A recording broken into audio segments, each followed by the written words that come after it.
Mesdames et messieurs, bonsoir. Nous nous excusons de ce léger retard indépendant de notre volonté. Vous êtes sur la RTG. Merci de nous choisir pour vous informer les titres du journal. À Kaloum, le Premier ministre Amadou Ouriba pose la première pierre de la future cité police de Sans-Fil, une initiative présidentielle visant à moderniser la ville de Conakry. À suivre dans ce journal. Technique de couverture médiatique des élections, des médias publics et privés bénéficient d'une séance de renforcement de capacité pour mieux affronter la période électorale. La suite dans ce journal. Dans notre rétrospective de ce soir, nous allons braquer nos projecteurs sur le ministère de la Santé et celui de la promotion féminine de l'enfance et des personnes vulnérables. C'est tout pour le sommaire. Encore une fois, bonsoir et bienvenue à tous. Au Palais de la Colombe, le Premier ministre a reçu son homologue malien Abdoulaye Maïga. Une rencontre placée sous le signe du renforcement des liens de fraternité et de coopération entre Conakry et Bamako. La rencontre s'est soldée par une conférence de presse conjointe au cours de laquelle les deux chefs du gouvernement ont présenté les axes prioritaires.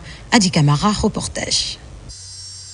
Ce 9 décembre 2025, le Premier ministre malien Abdoulaye Maïga en visite de travail en Guinée.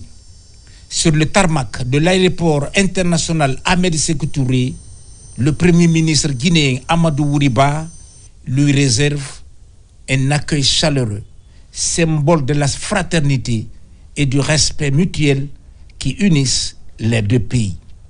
Après un bref échange, direction primature. Ici, le cœur de cette visite a battu lors de la séance de travail, élargie au niveau de certains ministres et cadres techniques des deux parties. Au menu des échanges, la sécurité, la promotion de l'intégration économique et l'énergie. Dès après cette séance, Amadou Ouriba et Abdoulaye Maïga ont animé un point de presse conjoint. Face à la presse nationale et internationale, ils ont présenté les orientations majeures issues de leur échange, mettant l'accent sur la convergence de vues et la mise en œuvre rapide des décisions arrêtées. Une démonstration de transparence et de volonté d'agir ensemble. Nous le savons et nous le vivons concrètement que tout ce qui préoccupe le Mali ou tout ce qui peut affecter le Mali affectera nécessairement la République de Guinée. C'est la raison pour laquelle les visites, les rencontres, les discussions régulières pour faire le point sont nécessaires pour mieux assurer une coopération de plus en plus intense.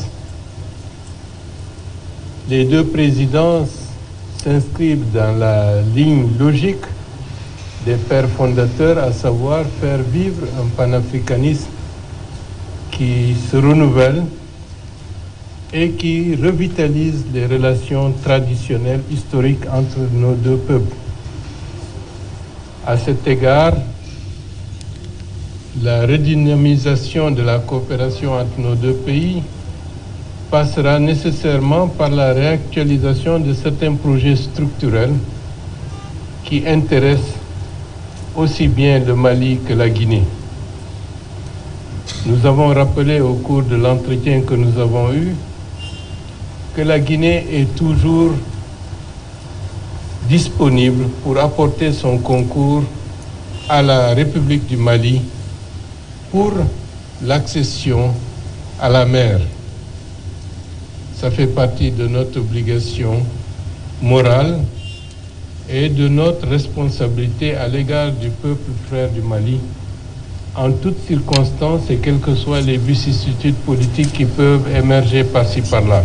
Je voudrais ici rappeler que la vision de nos deux chefs d'État est une vision qu'ils héritent eux-mêmes des pères fondateurs de nos indépendances. Je voudrais ici mentionner son Excellence le Feu, le président Ahmed Sékou Touré, et son Excellence Feu, le président Modibo Keïta, qui ont tracé un sillage. Évidemment, nos deux chefs d'État aujourd'hui s'inscrivent dans la même dynamique afin de raffermir les relations fraternelles, séculaires, historiques entre la République de Guinée et la République du Mali. Et forcément, il y a des défis.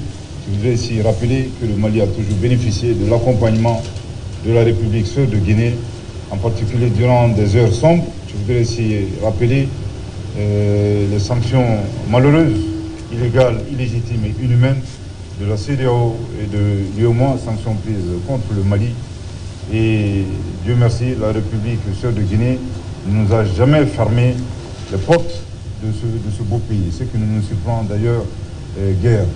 Et ceci dit, les échanges vont se poursuivre.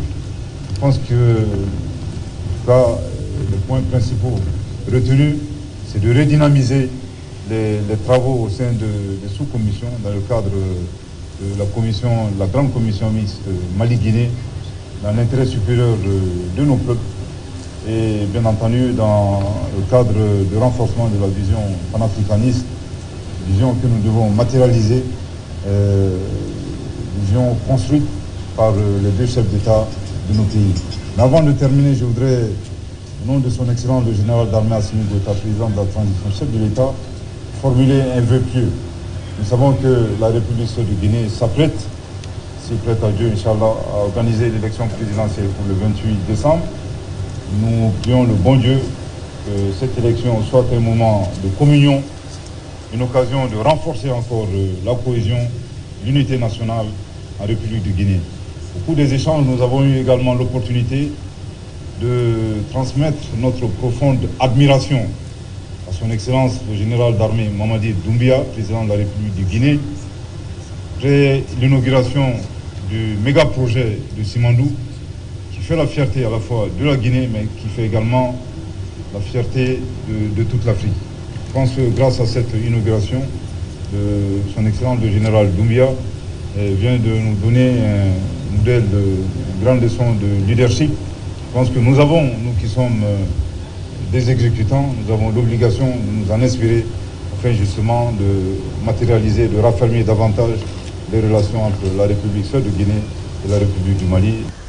Une visite courte mais intense et fructueuse aura donné une nouvelle impulsion à la coopération bilatérale.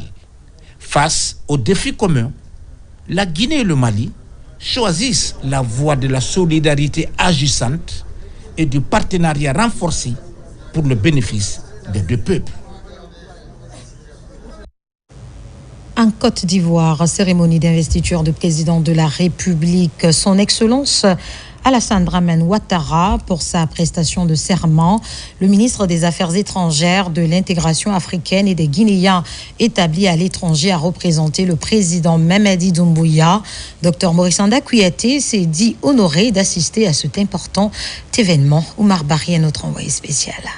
La République de Côte d'Ivoire, ce lundi 8 décembre, est un jour symbolique pour le pays. Les édifices sont décorés et les rues pavoisées de drapeaux. Le président réélu, son Excellence Alassane Dramane Ouattara, a prêté serment dans cette grande salle de la présidence ivoirienne. 11 chefs d'État du continent et beaucoup d'autres invités venus des 4 coins du monde ont pris part à la cérémonie. La République de Guinée fait partie des pays invités. Le chef de la diplomatie guinéenne, Dr Maurice Anda Kouyaté, émissaire du président de la République, son Excellence Mamadi Doumbouya, a pris part à la rencontre.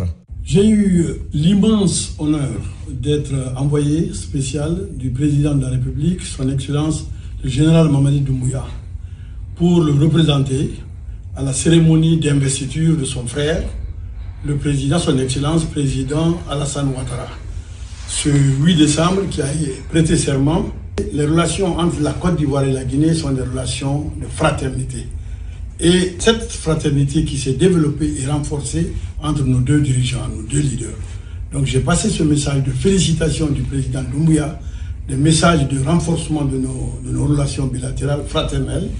Et en retour, le chef de l'État ivoirien, son Excellence président Alassane Ouattara, m'a chargé de remercier son frère, le président Doumbouya, de le remercier et de l'encourager, et d'admiration pour lui, pour tout ce qu'il fait pour son pays. Et Il m'a dit que le bilan des 4 années qu'il voit à la télévision et partout, ce bilan est encourageant. Le 4 novembre dernier, le Conseil constitutionnel a proclamé les résultats définitifs de la présidentielle ivoirienne, donnant le président Alassane Dramane Ouattara vainqueur du scrutin avec 89,77% des voix. Un renouvellement de la confiance du peuple ivoirien qui salue ainsi les efforts de développement en cours dans le pays. Au cours du tête-à-tête entre le chef de la diplomatie guinéenne et le président réélu de la Côte d'Ivoire, Son Excellence Alassane Dramane Ouattara a chargé Dr Maurice Sanda Kouyaté de transmettre un message de fraternité au président de la République de Son Excellence Mamadi Doumbouya. Le ministre guinéen des Affaires étrangères, de l'intégration africaine et des Guinéens établis à l'étranger a aussi échangé avec d'autres chefs d'État auxquels il a transmis toute l'amitié du président Doumbouya. J'ai passé à tous les chefs d'État qui étaient présents les salutations fraternelles du président Mamadi Doumbouya. Et en retour, tous disent la même chose, que ce qu'ils voient en Guinée est admirable et encourageant. Et disent qu'il doit continuer à travailler pour son pays dans cette optique. C'est très encourageant parce qu'il y a des présidents qui sont au bout du monde, mais qui suivent ce qui se passe dans notre pays. Avec le sous-secrétaire d'État chargé des affaires économiques, nous avons parlé bien sûr d'économie. On a parlé du programme Simandou 2040, qu'il a beaucoup apprécié, et il a dit que la partie américaine s'engage à jouer son rôle dans ce grand programme que la Guinée a actuellement. Depuis plusieurs décennies, la Guinée et la Côte d'Ivoire entretiennent une belle coopération bilatérale. La participation du chef de l'État guinéen à travers son envoyé spécial est l'illustration que cette relation a encore de beaux jours devant elle. Cette belle cérémonie de prestation de serment a pris fin par les félicitations des chefs d'État invités à leur homologue ivoirien, ainsi qu'un banquet organisé par la présidence de la République de Côte d'Ivoire. Je vous le disais au sommaire à Kaloum, le Premier ministre Amadou Oriba a procédé à la pose de la première pierre de la future cité-police de Sans-Fil, un projet structurant qui s'inscrit dans la vision de modernisation urbaine impulsée par le président Mamadi Doumbouya. Ousmane Bangoura, bureau de presse de la primature. À Kaloum, le gouvernement pose un jalon déterminant dans la modernisation de la capitale. Le Premier ministre Amadou Oriba a lancé officiellement les travaux de construction de la nouvelle cité-police de Sans-Fil, en présence de plusieurs membres du gouvernement, des autorités locales et des représentants des forces de sécurité. Conçue comme une infrastructure moderne et fonctionnelle, la future cité-police ambitionne d'améliorer significativement le cadre de vie des agents et de renforcer leurs conditions d'exercice. Au ministère de la Sécurité et de la Protection civile, on s'est battu pour que le cœur de la police continue à battre et de la plus belle des manières. Aujourd'hui, ici, à cet endroit, c'en est une illustration. Grâce à des négociations houleuses, nous avons obtenu plusieurs appartements ultramodernes qui seront destinés directement aux fonctionnaires de police et de protection civile, mais aussi une cinquantaine de bureaux modernes. Ce projet est le fruit de larges concertations, de plusieurs charges de travail, de discussions entre le ministère de l'Urbanisme, de l'Habitat et de l'Aménagement du territoire, en charge de la récupération des domaines de l'État, et ceux des services du ministère de la Sécurité qui ont travaillé. Pour les habitants comme pour les responsables administratifs, cette infrastructure marque un tournant dans le renforcement de la sécurité et l'embellissement de Kaloum. Ce programme il se décline dans 7 blocs. Et ces 7 blocs comportent des typologies de logements F3, c'est-à-dire 2 chambres salon, et F4, 3 chambres salon. Pour les F3, nous en avons 320 appartements. Pour les F4, nous en avons 66. Pour un total de 390 appartements. Pour le Premier ministre Amadou Ouriba, cette cité-police constitue un symbole fort de résilience, mais aussi d'espoir dans une commune appelée à devenir un pôle moderne, exclusif et créateur d'opportunités. Les populations de Koronting, les populations de Kaloum, vous qui possédez des terres, vous êtes assis sur de l'or. Vous devez le savoir. Que personne ne vienne vous terroriser, vous apeurer. Avec le bail partage, vous protégez votre patrimoine, vous protégez le patrimoine de vos héritiers. Et cela sera encadré par les pouvoirs publics pour que les intérêts des populations soient sauvegardés. Donc, n'ayez pas peur. Cette modernisation vous enrichira. Et de côté, lorsque l'urbanisme, lorsque le bâtiment progresse, c'est que l'économie progresse, ça va créer des emplois. Notre système bancaire doit par conséquent évoluer pour que la Guinée soit partout un grand chantier qui portera la nouvelle croissance encore beaucoup plus importante que le Simandou va donner. Avant de prendre congé, le Premier ministre a réitéré l'engagement du gouvernement à poursuivre la dynamique de transformation urbaine et sociale engagée à l'échelle nationale. Et pour protéger et sécuriser ces installations techniques, la direction générale de l'EDG met en place un projet ambitieux. Pour le concrétiser, une cinquantaine de jeunes sont déployés dans différentes communes. La suite avec Nabi Kamara. Dans le souci de sécuriser ces installations, particulièrement les transformateurs électriques pour le plus grand bien des populations, Électricité de Guinée lance un projet innovant. Il s'appelle EDG Unité, un projet qui mobilise 50 jeunes parrains pour le piloter. Après la phase pilote menée avec succès à Ratoma, la Direction générale de l'électricité de Guinée vient de lancer ce projet dans la commune de Dixine. Ce projet a pour objectif numéro 1, c'est de renforcer le lien de proximité entre EDG et ses clients, ses abonnés. C'est améliorer la satisfaction au niveau de notre clientèle. C'est améliorer l'expérience client de nos abonnés partout où ils se trouvent en République de Guinée.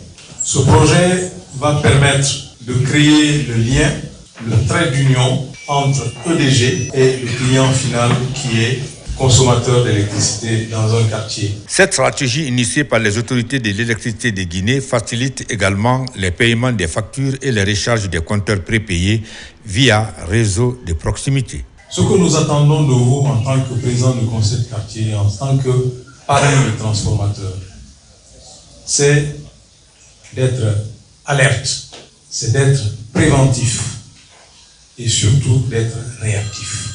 Lorsque vous constatez qu'il y a des variations de tension, lorsque vous constatez qu'il y a des problèmes dessertes dans une zone donnée, c'est d'informer immédiatement le président du conseil de quartier. Grâce à ce partenariat communautaire inspiré des actions complémentaires de parrainage et d'EDG Express, les citoyens bénéficient d'un service rapide, sécurisé et accessible au quotidien.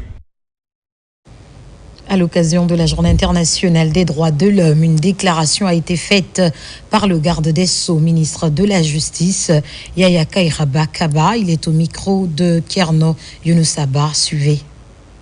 Guinéennes et Guinéens, chers compatriotes, le 10 décembre, date anniversaire de la Déclaration universelle des droits de l'homme, a été proclamée par les Nations Unies Journée internationale des droits de l'homme.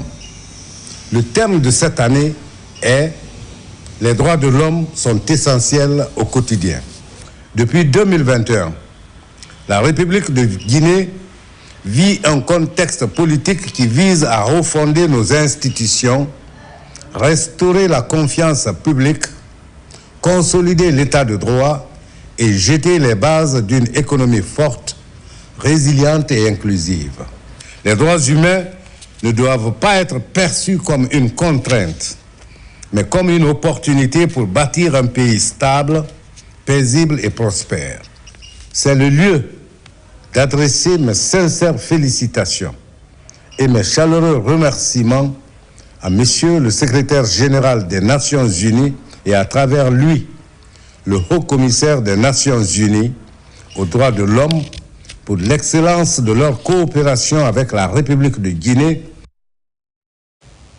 Ce mardi, toujours, la Guinée a célébré la Journée internationale de lutte contre la corruption sous le thème « S'unir avec la jeunesse contre la corruption, former l'intégrité de demain ». Cette édition met en lumière la mobilisation nationale pour bâtir une nouvelle génération de citoyens. Adjudant-chef Aboubakar Kamano, correspondant de la presse militaire. L'Agence nationale de lutte contre la corruption et de promotion de la bonne gouvernance a célébré la Journée internationale de lutte contre la corruption, comme chaque année, conformément aux engagements des États partis à la Convention des Nations Unies contre la corruption. Placée sous le thème mondial « S'unir avec la jeunesse contre la corruption, former l'intégrité de demain », l'édition 2025 met en avant un enjeu stratégique, renforcer l'éducation citoyenne et bâtir une nouvelle génération d'acteurs publics engagés, conformément aux piliers éducation et culture du programme Simandou 2040. L'ANLC-PBG a saisi l'occasion pour organiser une grande conférence nationale suivie d'un point de presse officiel visant à rappeler les engagements du pays et dévoiler les avancées majeures enregistrées dans le cadre de la lutte contre la corruption, témoignant du dynamisme renouvelé de l'agence et de la volonté des autorités de renforcer l'assainissement, la transparence et la gouvernance publique. L'Agence nationale est particulièrement chargée de faire la prévention de la corruption par la sensibilisation, par la dissuasion et d'engager absolument des investigations pour aller détecter là où il y a les faits de corruption et les pratiques assimilées afin de les d'instruire ces affaires et de les déférer devant les tribunaux compétents pour juger naturellement des faits de corruption et toutes les pratiques affiliées à ce fléau. Pour l'accomplissement de ces deux dimensions fondamentales de sa mission, l'Agence nationale de lutte contre la corruption s'est donné une structure à refonder en donnant une structure fiable, adaptée à ces deux principales missions, en créant donc deux directions fondamentales, la direction de la prévention de la corruption et la direction de la détection de la corruption, qui, elle, comporte maintenant deux divisions nouvelles, que sont la division des investigations financières et la division des investigations judiciaires, qui n'existaient pas auparavant. Et la création donc de ces deux nouvelles divisions permet à l'Agence nationale de lutte contre la corruption de mener à bien la deuxième dimension de sa mission, qui est celle de la détection de la corruption. C'est contre toute cette impunité que le président de la République a mis en place un dispositif qui permet maintenant d'aller rechercher absolument ceux qui se livrent à ce genre de pratiques et les faire comparaître devant les tribunaux compétents et à leur infliger les sanctions correspondantes, y compris donc à les inviter à restituer à l'État ce qu'ils lui ont spolié. Les responsables de l'ANLC ont également mis en lumière les mécanismes disponibles pour les citoyens, notamment les plateformes de dénonciation, les cellules d'intégrité et les dispositifs de protection des lanceurs d'alerte. Nous avons engagé des actions profondes, factuelles, depuis le 5 septembre 2021. Des actions dont les résultats commencent déjà à transformer profondément notre pays. Les données du classement récent de Transparency International place notre chère République au rang des pays qui fournissent des efforts en matière de lutte contre la corruption. Notamment, la Guinée a enregistré une avancée significative à l'indice de perception de la corruption, IPC, de 28 sur 100 en 2024 contre 26 sur 100 en 2023. Un gain de 8 places au classement mondial, passant de la 141e à la 133e position. La détection et la répression constituent aujourd'hui l'un des volets les plus stratégiques de l'ANLC. L'agence a renforcé ses mécanismes de réception, d'authentification, de traitement d'alerte et conduite des enquêtes, d'analyse financière et de transmission judiciaire. La création d'un dispositif de centre d'alerte, conformément aux missions d'attribution de l'ANLC, permettant la prise en charge effective des dénonciations, notamment à travers un numéro vert, qui est le 155. Prenant le thème mondial, le conseiller à la présidence chargé des relations avec les institutions a insisté sur le rôle déterminant de la jeunesse guinéenne dans la construction d'une société intègre. C'est donc avec conviction que nous prenons la parole aujourd'hui au nom de Monsieur le Président de la République, chef de l'État, Son Excellence Mamadi Doumbouya. Cet événement est placé sous le thème « S'unir avec la jeunesse contre la corruption, façonner l'intégrité de demain ».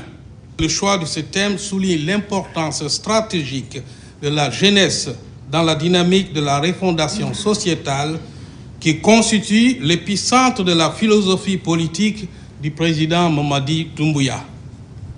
La lutte contre la corruption ne saurait se limiter à l'application de lois ou à l'existence d'institutions. Elle repose avant tout sur des valeurs cardinales et sur des comportements vertueux. C'est pourquoi nous réitérons que la lutte contre la corruption constitue le socle de notre processus de transformation nationale. Dans une dynamique qui s'inscrit dans la vision prospective de Simandou 2040, l'ANLC-PBG a annoncé de nouveaux programmes destinés aux jeunes, formation en leadership éthique, clubs scolaires et universitaires d'intégrité, concours inter-écoles sur la transparence publique, campagne digitale pour promouvoir la culture anticorruption.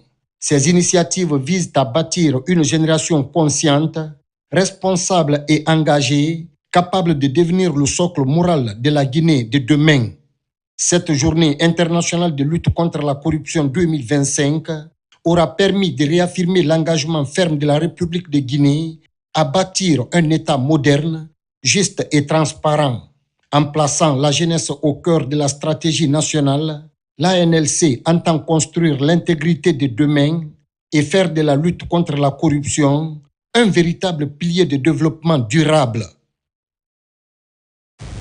Je vous le disais au sommaire, vers les élections présidentielles en Guinée pour un processus apaisé, le ministère de l'Information et de la Communication, à travers le Centre de formation et de perfectionnement en technique de l'information et de la communication, travaille au renforcement de capacités des journalistes venus des médias publics et privés. Les détails avec Kerno Younesaba, suivez.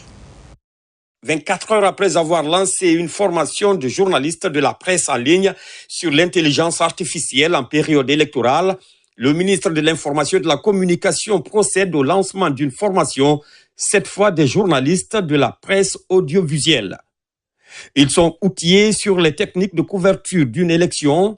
Ils doivent désormais travailler à l'éducation civique avec à la clé des reportages qui reflètent la responsabilité du journaliste tout en tenant compte du contexte électoral. Nous avons pensé, vu les nouveautés qui sont enregistrées dans le processus, à savoir une nouvelle constitution, n'est-ce pas, qui a mis en place de nouvelles institutions, le code électoral, sont des maillons importants pour la couverture. Parce que si les journalistes ne maîtrisent pas le cadre électoral, ils ne maîtrisent pas justement le cadre normatif des élections, ils ne peuvent pas couvrir de façon efficace les élections. Nous avons pensé mettre l'accent sur les techniques justement de couverture d'une élection en faveur des journalistes de l'audiovisuel pour qu'ils puissent justement couvrir avec dextérité cette élection qui se veut celle, n'est-ce pas, de la refondation, du renouveau, mais aussi de la stabilisation du processus électoral et des élections en Guinée. Une trentaine de professionnels des médias publics et privés sont donc concernés. Cette initiative du ministère de l'Information et de la Communication à travers le centre de formation accompagne les journalistes en vue d'un traitement sans passion. Vous en conviendrez avec moi que les élections, telles qu'elles soient, constituent l'expression suprême de notre souveraineté. Elles témoignent de la volonté des citoyens et engagent l'avenir de notre nation. Dans ce processus, le rôle des journalistes est capital.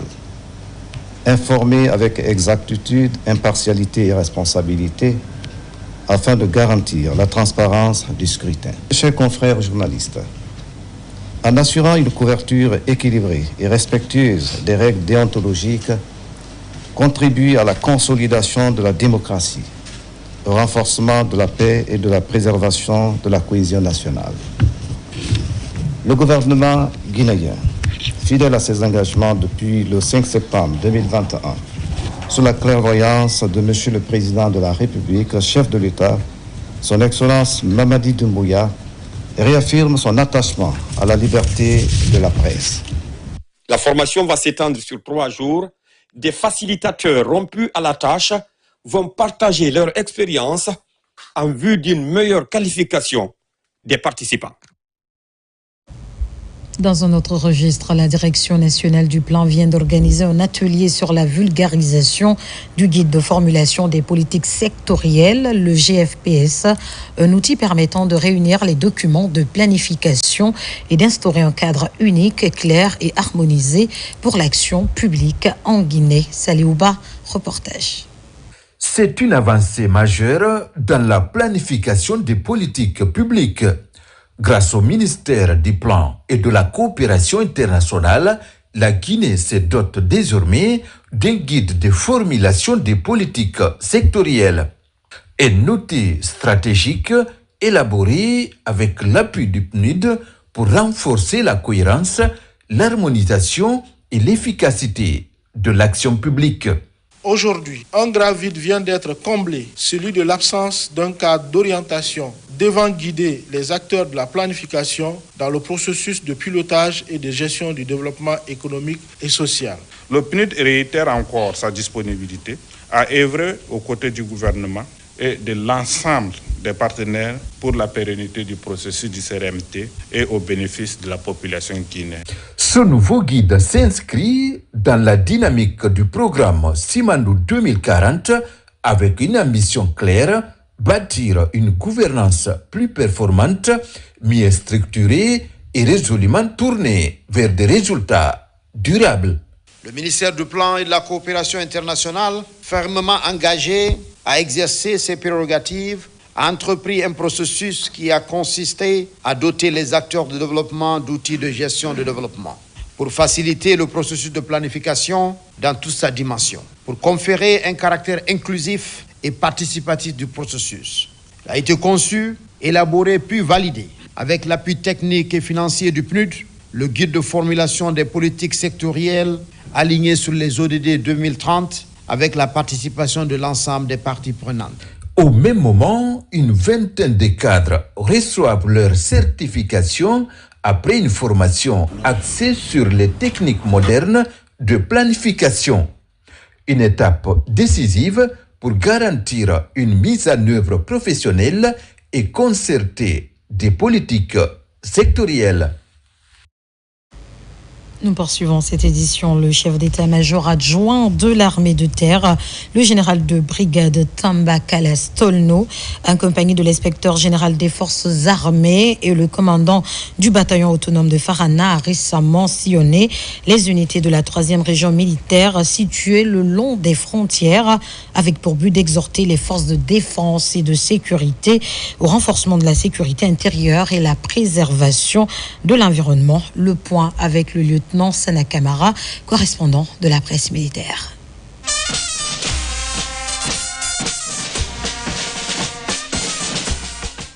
Cette mission de la Commission nationale de défense et de sécurité, conduite par le chef d'état-major adjoint de l'armée de terre, le général de brigade Tamba Kalas Tolno, était récemment dans certaines unités de la 3e région militaire située le long des frontières, notamment au bataillon d'infanterie de Sigiring, de Mangiana à la compagnie d'infanterie de Nyagasola et Numudjila. Elle s'inscrit dans le cadre des échanges périodiques entre la dite commission et le commandement des unités, en vue de mieux assurer la sécurité frontalière et la préservation de l'environnement. Lorsqu'on parle de paix, on parle de sécurité, ça s'inscrit dans les prérogatives du procureur de la République. Nous servons d'interface entre la justice et la société, et notre sas gardé, c'est comment préserver la paix et la sécurité.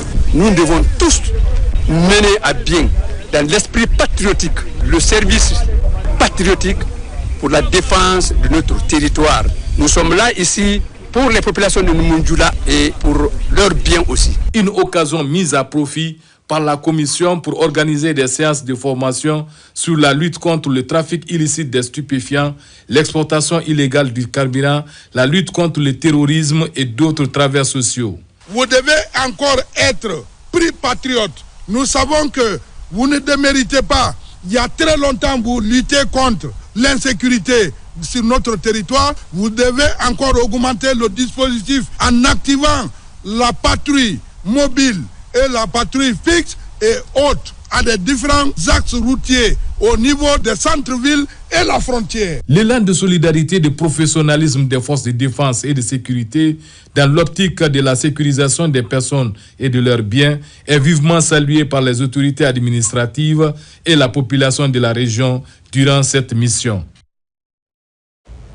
Rendons-nous à présent à Dakar où l'ambassadeur de Guinée a conféré avec le Conseil des Guinéens du Sénégal. Au cours de cette rencontre, il a été question d'échanger sur le respect des lois de ce pays d'accueil, mais aussi échanger sur les possibilités d'investissement en Guinée. Compte rendu, Mohamed Touré, Adama Mohamed Keïta.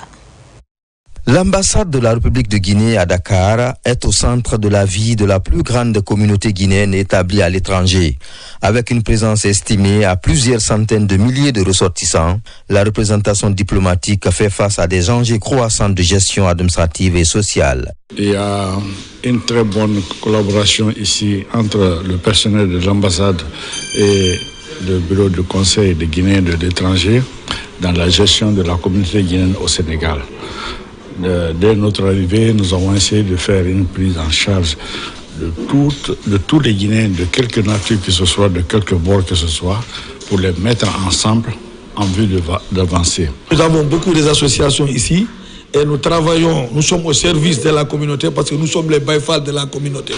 Donc nous travaillons en parfaite harmonie aussi avec l'ambassade. La jeunesse, très représentée dans cette diaspora, reste un axe majeur du travail consulaire. Pour beaucoup, Dakar reste un espace d'opportunités, mais aussi de défis quotidiens. Les organisations communautaires jouent également un rôle clé dans la médiation et l'assistance. Par rapport à nos documents administratifs, surtout les cartes consulaires, on a de sérieux problèmes et souvent ça nous envoie des problèmes avec la diplomatie. Parce que la diplomatie, et quand un Guinéen vient, tu n'as aucun document, donc vraiment c'est très compliqué d'avoir les documents. Donc ça c'est une doléance de près de l'autorité compétente de la Guinée et ceux de la diplomatie. Donc j'étais venu ici chercher des documents en ce qui concerne les cartes consulaires pour certains parents. Mais ça s'est très bien passé. Les cartes consulaires, il y a eu des rumeurs sur des falsifications, mais ce n'était pas une vérité. Entre modernisation des services et renforcement du dialogue, l'ambassade de Guinée à Dakar continue d'œuvrer pour mieux servir une communauté toujours plus nombreuse et engagée. Je vous le disais dans les titres, dans le domaine de la santé, des actions concrètes ont été enregistrées au cours de l'année 2025. L'on a assisté à la mise en service partout en Guinée d'infrastructures sanitaires publiques. À cela s'est ajoutée l'amélioration des services de santé à côté, la disponibilisation des vaccins.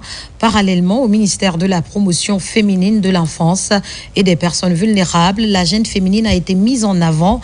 Dans notre rétrospective de ce soir, nous allons mettre en lumière les actions phares de ces départements cette année. Et c'est avec Kerno Maroufba et Mohamed de Camara.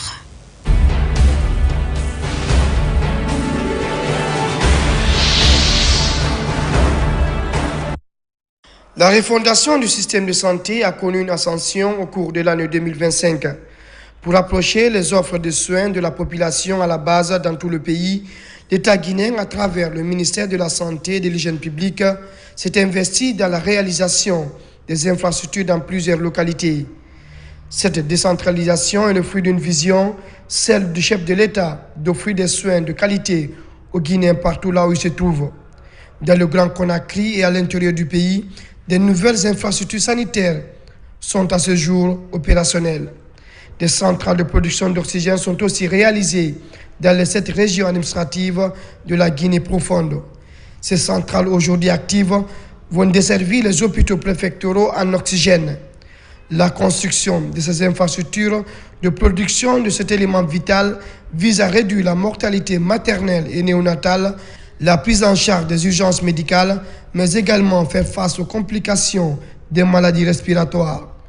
2025 a été aussi une année très promoteuse pour le département de la santé. Sur financement du budget national, 50 centres de santé améliorés vont être construits dans tout le pays. Le 11 juillet 2025, la signature des contrats de construction entre le ministère de la Santé et les entreprises contractantes a eu lieu. Un délai de 12 mois est donné pour la finalisation des travaux. Dans plusieurs localités, les travaux de démarrage ont été lancés. Autre fait marquant dans le domaine de la santé est l'introduction du vaccin gratuit et sécurisé contre le paludisme chez les enfants de 5 à 23 mois en Guinée. Ce programme pilote touche pour un premier temps les préfectures de Kankan, Yomou, Gawal et Mamou. L'administration de ce vaccin validé par l'Organisation mondiale de la santé est rendue possible par le Fonds des Nations unies pour l'enfance. Cette haute offensive du ministère de la Santé contre cette maladie est bien sûr de protéger ces tout-petits. La Guinée rejoint ainsi d'autres pays africains engagés dans cette dynamique de rompre la chaîne de propagation du paludisme dans le pays.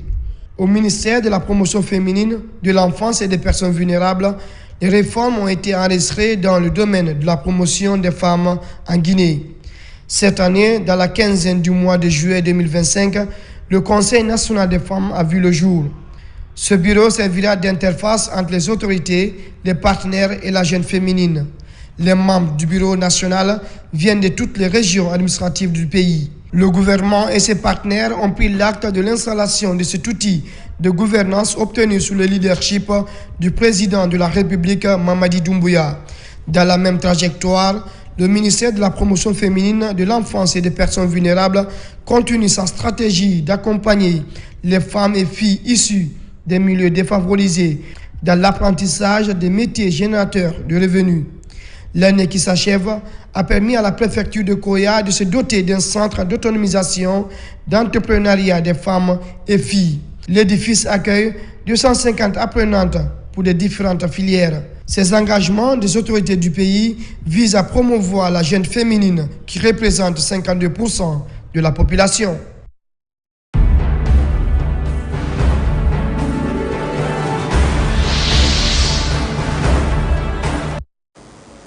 À l'occasion des 16 jours d'activisme contre les violences basées sur le genre et le mariage d'enfants, l'inspection générale de la promotion féminine et de l'enfance a ce mardi organisé au KF de Cameroun un atelier de formation destiné aux présidents des délégations spéciales des 13 communes de Conakry. Objectif, les outils et les impliquer davantage dans la lutte. Pascaline Yamalo, reportage. Violence basée sur le genre et mariage précoce, les autorités locales passées à la loupe, l'inspection régionale de la promotion féminine et de l'enfance forment et outillent les responsables locaux pour renforcer leur rôle dans la lutte contre ces pratiques préoccupantes en Guinée. Tous ces problèmes que nous rencontrons se passent dans les quartiers de Conakry et dans les communes. Et nous savons les citoyens qui ont des problèmes avec les VBG, ils habitent quelque part, ils ont une adresse. Et les meilleurs partenaires pour nous accompagner, pour nous faciliter la tâche, en un mot, les maillons forts de cette chaîne pour la lutte contre les VBG, ça doit être les services déconcentrés à travers les communes. L'approche communautaire, il faudra que nous essayons de la valoriser, donc les impliquer à la base, parce que toute décision, c'est vrai qu'elle peut être prise au haut niveau, mais les questions de violence, c'est surtout des questions qui se font au niveau des communautés, au niveau des familles, au niveau des quartiers. Et qui peut mieux gérer cela? Ce sont les présidents des délégations spéciales. Au programme sensibilisation sur la mutilation génitale féminine, encore trop souvent tabou, et discussion pour permettre aux autorités de s'impliquer concrètement dans la prévention des VBG et des mariages précoces. À la sortie justement de cette rencontre, je serai transmettre à la communauté, et d'ailleurs je vais proposer ça au niveau de notre session, pour pouvoir vulgariser l'information là, au niveau de la communauté, au niveau des différentes familles, pour que vraiment chacun puisse prendre des dispositions par rapport à ça. Cette initiative ouvre l'espoir de voir ces pratiques reculer, offrant une meilleure protection aux enfants et aux femmes dans les communautés.